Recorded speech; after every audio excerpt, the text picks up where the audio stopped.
Our story opens in a town that's dying, a slow and rotting death like a corpse left abandoned. Oswald, a young 10-year-old boy, has lived in this town for his entire life, just as his parents have. Once upon a time, this town wasn't such a bad place to be. There used to be a variety of attractions to pass the time, but then the mill closed, and Oswald's dad wasn't the only one who had lost his job. Hundreds of other families were affected by this too, and so were the other businesses in town. Places such as the movie theater, the bowling alley, or the roller rink were no longer open. The mill had basically been the town's reason for being, the pillar of its economy. Many of the families that had once lived here had decided to move away, including Oswald's best friend Ben. While Ben and his family were enjoying the delights of Florida, Oswald was stuck here in a town as dead as a possum, or at least very nearly. Oswald's mom worked as a nurse at a hospital. It was a steady job that brought in most of the household's income. Meanwhile, Oswald's dad had gotten a part-time job at a deli shop called the Snack Space, but even then, they were still barely making ends meet. The only reason they hadn't moved out of town is because Oswald's grandmother lived nearby and needed help. On the upside, today was the last day of 5th grade for Oswald. Before him awaited a long, boring, and lonely summer, void of fun and joy. Or at least, so Oswald thought. But before we get there, let's learn a little bit more about Oswald. He's a simple boy, really. A simple boy who likes to draw and watch movies. As of late, he finds himself drawing mechanical animals of all things, like bears and bunnies and chickens, but robotic. That aside, Oswald has a taste for science fiction movies too, more particularly a series of monster movies by the name of Zendrelix, a parody of Godzilla, no doubt. Like any boy his age, he likes watching YouTube, playing video games, and eating bacon. Actually, it was Oswald's personal preference to never refuse more bacon when his mother made it for breakfast. Unfortunately, his mother is often busy at the hospital, often working late shifts. As much as she'd like to, she isn't around as much as Oswald wished she was. That meant Oswald and his dad spent a lot of time together, sometimes too much time, to the point that they got on each other's nerves. Oswald's father means well, but it's a tricky situation in a tricky town. But now that summer was starting and Oswald's parents were working, Oswald couldn't just be left at home. Before now, Oswald's dad was able to drop him off at school then pick him up later, but now a new plan was in order. Tonight, over mac and cheese that his dad had cooked, his father proposed that he could drop Oswald off at the library before work with money to buy a slice of pizza from a pizza joint in town, a place called Jeff's Pizza that was somehow still open. For a while, it was a decent enough strategy. Oswald would get a book from the library, go to Jeff's to order pizza, and read until his father picked him up around 3 when his shift ended. Jeff was even nice enough to give Oswald extra leftover slices, since he'd just have to throw them out anyway. Jeff was an interesting character, to say the least. Or rather, perhaps tired was a more apt description. Jeff looked constantly exhausted, as if he were always on the verge of passing out. Even when he was being nice, he sounded dull and unenergetic. Put simply, Jeff was as dead inside as the rest of the town. In his defense, he was running this place all by himself. He even made the pizzas. Still, at least it was good pizza. But monotony can kill a soul, and the same thing every day was starting to get tiresome.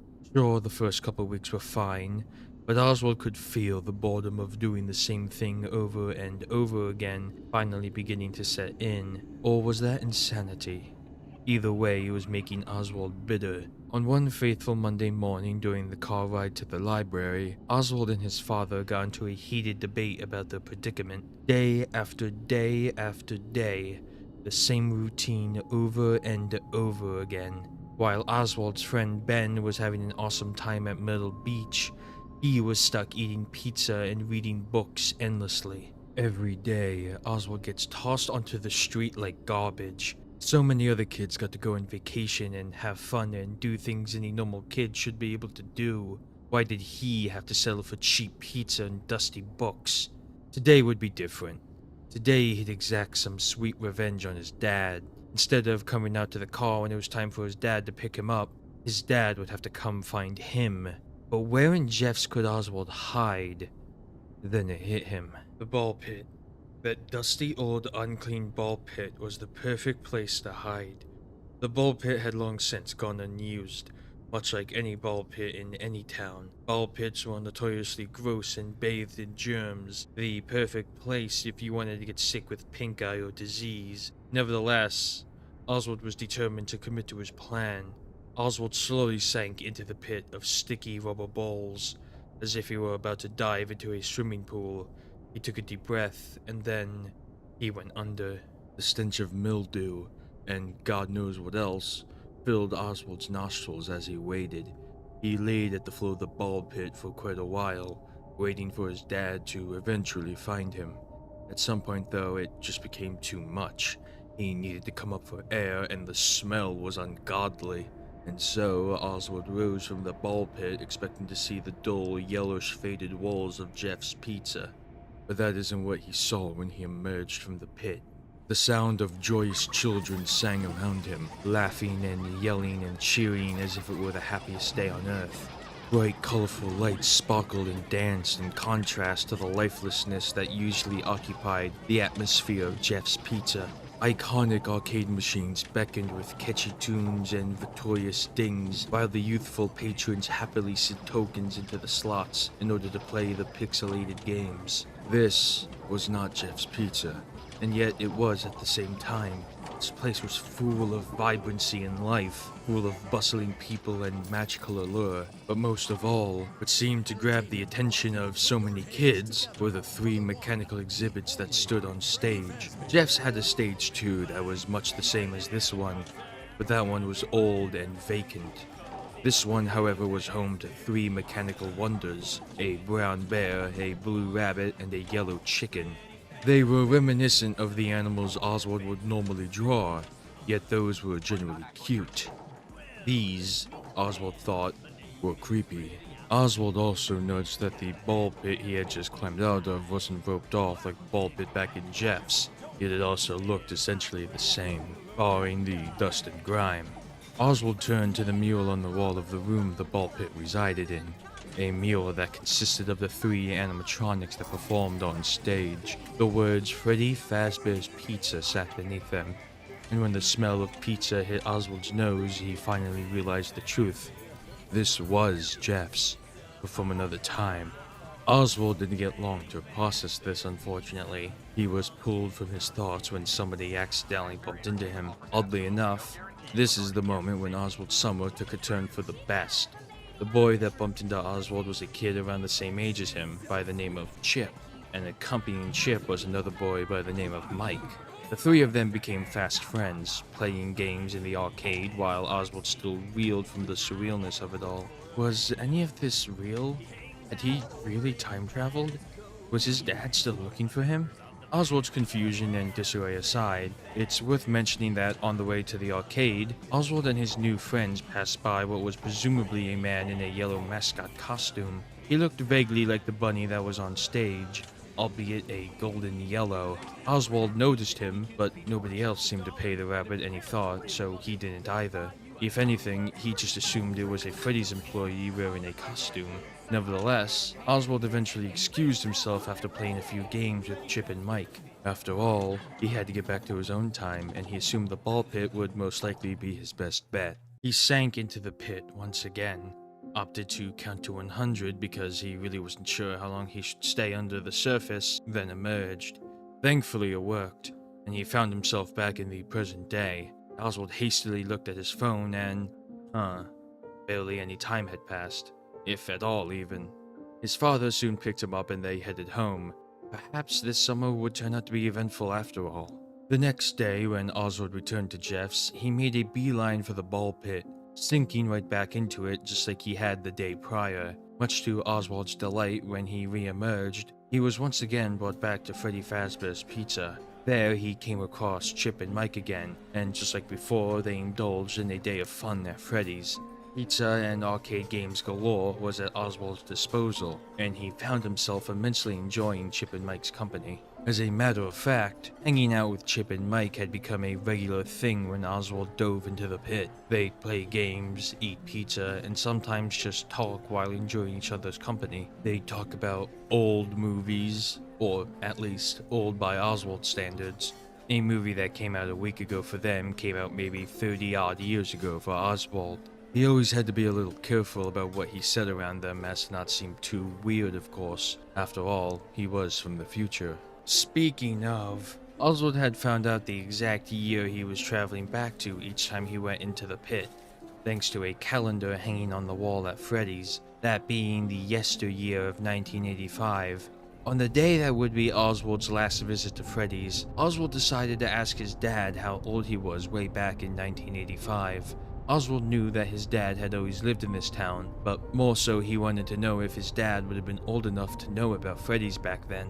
But when Oswald asked his dad about what Jeff's used to be, he got apprehensive, nervous even, as if there was something about Freddy's that left a bad taste in the mouth. Nevertheless, Oswald's dad soon dropped his son off at their usual location. Today was the last day of summer, and tomorrow would be the first day of 6th grade for Oswald. But just like any other day this summer, Oswald went into Jeff's, hopped into the ball pit, and sank back to a year long since past. Only this time, he wasn't greeted by the sound of cheer. There were screams. Terrified and panicked screams. Children were weeping tears while parents desperately dragged their own kids to safety. But what were they all running from? Were Mike and Chip okay? What was going on? Although he was tempted to just crawl back to his own year, curiosity gnawed at Oswald. While everybody else was running away from whatever had frightened them, Oswald found himself going the opposite direction. That's when he saw it, the rabbit. That same yellow rabbit he'd first seen on his first ever visit to Freddy Fazbear's Pizza, circa 1985. An intimidatingly tall thing that wore an eternal grin, made up of big cartoonish pearly white teeth. It beckoned Oswald through a door that had the word private plastered over it, then went inside. Oswald followed. The door led into a long corridor, a hallway which Oswald followed the yellow rabbit down. Like a terrifying version of Alice in Wonderland, Oswald was going down the rabbit hole. The yellow rabbit brought Oswald to a party room, but the party inside had long since come to a close. Lined up against the farthest wall were half a dozen children, lifeless, dead. They'd all been propped up into sitting positions as if they'd been set up to eventually be found. They were all wearing party hats too, but as mentioned before, this was no party. This was a crime scene, a scene that shook Oswald to his very core. Oswald screamed, turned, and ran. He ran as fast as the little legs would carry him back to the ball pit. The yellow rabbit followed close behind, gaining on Oswald little by little. Luckily, Oswald was able to make it back to the pit before that monster got its big fuzzy paws on him. When he came back up, he was greeted by the sound of Jeff's tired voice pointing Oswald out, followed by his dad's. Oswald climbed out of the ball pit as his dad approached. Apparently, he'd been looking for Oswald. Unfortunately for them both, the rabbit had not given up its pursuit. The creature lunged out of the ball pit and took hold of Oswald's dad, dragging him into the pit of rubber balls instantly. Moments later, it wasn't Oswald's dad that rose from beneath the surface of the pit, but the yellow rabbit instead. It climbed out and took hold of Oswald, dragging the boy out of Jeff's pizza forcefully. Unlike poor Oswald, who was absolutely and utterly horrified, Jeff paid no mind to the creature dragging Oswald out of the building, as if he actually couldn't see it. It pushed Oswald into the passenger seat of his dad's car, then proceeded to sit itself in the driver's seat. Apparently, the damn thing could drive. Oswald inquired what it did to his dad and where it was taking him, but he received no answer. It didn't take Oswald long to realize that these streets and routes were familiar. The rabbit was taking him home, but how did it know where he lived? When they finally reached Oswald's house, it parked the car, dragged Oswald out of the car and into the house, and then nothing. It did nothing. It stood there endlessly grinning, its glaring, lifeless eyes staring Oswald down. With nowhere else to go, Oswald retreated to the safety of his bedroom, but as he sat there on his bed, unable to fathom what was happening, he conjured the idea to text his mother. He knew she was busy at the hospital, but maybe, just maybe, she could help him? Alas, when his mother did come rushing home from her job, she too didn't see the yellow rabbit. She saw Oswald's father. How did nobody see this thing like Oswald did? Was he going insane? As if time travel wasn't enough, and now this thing. This monster that masqueraded as an animal mascot, and apparently Oswald's father, had managed to cross into Oswald's time and intrude on his life. But if there was one thing Oswald was certain of, it was that this creature, this beast from the pit, was not his father. Next morning came and it was time for school. Once again, the yellow rabbit fell in line when it came to doing things Oswald's dad would normally do, such as driving Oswald to school. School, of course, was the last thing on poor Oswald's mind. In his defense, it was understandably hard to focus when your dad's place had been taken by an evil rabbit. It was also pretty hard to be brave, too. When recess came and the children were let loose into the playground area, Oswald sat alone at a bench. Thinking about the yellow rabbit was about all he could do now, but what could he do against it? That's when Oswald got a visitor he wasn't expecting, a fellow student that Oswald had never seen before. Mostly because she was new to the school and had just moved into town. A girl by the name of Gabrielle who asked Oswald if she could sit next to him on the bench. They talked while she read. Apparently Gabrielle really liked reading Greek mythology, stories of brave heroes doing battle with great big monsters, stories where, even if the situation seems so dire, the hero still pushes onward and overcomes the monsters. It's the type of stories Gabrielle reads to help her be brave, and being that she's the new kid in a new school and a new town, she feels the need to be brave. Oswald isn't too different at the moment either, but thanks to Gabrielle, Oswald might just be able to be brave. When Oswald returned home, he saw the yellow rabbit vacuuming the living room. He purposefully neglected to ask the thing any more questions. It wasn't like it would answer him anyway. If he wanted his plan to work, he needed to act like everything was normal, just like he would when his actual dad was cleaning the living room. Oswald helped by dusting the furniture and taking out the trash. Then, when dinner rolled around, the yellow rabbit baked Oswald a pizza. It watched as Oswald ate dinner and drank fruit punch, staring lifelessly at the boy while wearing an endlessly wide grin. Could this thing even eat? Not that it mattered. After Oswald was finished eating, he excused himself under the guise of having to do homework. Oswald figured that his actual dad was probably somewhere in the ball pit, perhaps even in the Freddy's Pizzeria of the past. With that in mind, he waited until dark before quietly leaving the house. Then, when he was finally outside, he ran like he'd never run before, as if the devil himself was on his tail, which, to be fair, wasn't far off. Oswald sprinted into town, never daring to look back. He went as fast as his little legs would carry him, eventually reaching his destination, that being Jeff's Pizza. Oswald soon found himself at the troublesome ball pit yet again, digging through the assortment of colorful and germ-ridden rubber balls in hopes of finding his dad. And he did. Beneath the ocean of rubber balls that Oswald had grown accustomed to sinking into, his dad was unconscious underneath the tide.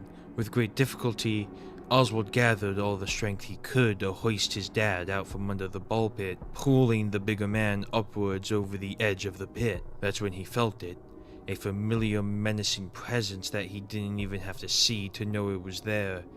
The yellow rabbit had found him. It lunged at Oswald, jumping into the pit and wrapping its big hands around him. It held the boy up, parting its pearly teeth to reveal rows of deadly sharp fangs within its fleshy red maw. But before it could sink its teeth into somewhere fatal, Oswald blocked the bite with his arm. Searing pain coursed through Oswald's arm as blood seeped out, but before its fangs sank any deeper, Oswald punched the rabbit as hard as he could with his good arm, causing it to unhand him. The yellow rabbit turned its attention to Oswald's dad, its blood-stained jaws ready to sink into more flesh. But before the monster could dare lay a finger on his dad, Oswald stood between it and his father. Oswald used the netting to help himself onto the yellow rabbit's back, where he proceeded to hit the thing over and over again with his fist. He pummeled the thing as best as he could, scratching at its eyes as it stumbled and fell into the ropes and net of the ball pit. Oswald fell off the rabbit and into the ball pit. The hot pain in his arm only continued to throb, but the rabbit was worse off than he was. During the scuffle, the yellow rabbit had managed to get itself tangled in the webs of the pit, so much that there was a rope around its neck, strangling it slowly. It clawed at the tight makeshift noose with its paws, its mouth opening and closing repeatedly as if it were gasping for air, yet it did so silently. It flailed and struggled as best as it could in a futile attempt to escape its fatal fate, but alas, it couldn't. The yellow rabbit had hung itself, accidentally, at least. Oswald's dad woke up soon after, groaning as his eyes fluttered open gradually. You can imagine the confusion when he awoke in Jeff's Pizza next to a ball pit that apparently had a hanging mascot costume above it. Strangely, after its death, the rabbit thing seemed empty, as if it were just a dirty old mascot costume. Oswald opted not to tell his dad about what really happened. His dad would probably just think him crazy, after all. Instead, he admitted to wanting to prank his dad by hiding in the ball pit, and he admits that he was wrong to do that. He never meant for things to get so out of hand. That much was true. Oswald and his dad leave Jeff's Pizza together, presumably returning home. His mind wandered back to his time spent in Freddy's. He would miss Chip and Mike, but it was time he made some friends in his own time. He thought about that girl that sat next to him on the bench at school. Gabrielle seemed nice and smart. Maybe, just maybe, life in this dead-end town wasn't so bad after all. Just like his dad always said, at least they got to spend time together. I hope you all enjoyed that little in-depth breakdown of the original Into the Pit story from Fazbear's Frights. It's the first in a long line of novellas that I'll hopefully be doing breakdowns for in the near future. I do intend to most likely do each and every story, but mind you, that is a massive undertaking, and it all depends on how well these videos do. I don't really ask it often, but if you do want to see more videos like this one, I'd appreciate you subscribing to the channel, leaving a like, and maybe even a comment if you feel inclined. It can even be a death threat. I really don't mind. Anywho, let's talk about some of the stuff in this story worthy of mention, and answer some questions you might have about Oswald's journey into the pit. Now, mind you, some of this stuff is going to be speculation and your usual theory crafting. Ultimately, take it as you will. Starting off, what is the yellow rabbit? Well, to explain that, I think I should explain what agony is in FNaF, something that will definitely come up later in Fazbear's Frights. Essentially, human emotions in FNaF can have power to them, and agony in particular is extremely powerful. Things such as torture devices or objects near sites of tragedy might be imbued with this energy.